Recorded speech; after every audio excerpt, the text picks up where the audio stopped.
భారత సర్వమత సమ్మేళనమని స్పీకర్ అయ్యన్న పాత్రుడు అన్నారు. విశాఖలోని ట్రినిటీ చర్చిలో నిర్వహించిన క్రిస్మస్ వేడుకల్లో ఆయన పాల్గొన్నారు. యేసు సూచించిన శాంతి, సోదరభావం అందరూ పాటించాలని సూచించారు.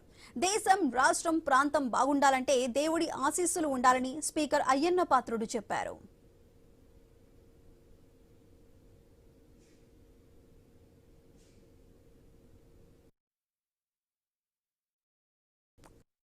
క్రిస్మస్ సందర్భంగా చర్చికి రావడం జరిగింది, ప్రార్థనలో పాల్గొనడం జరిగింది.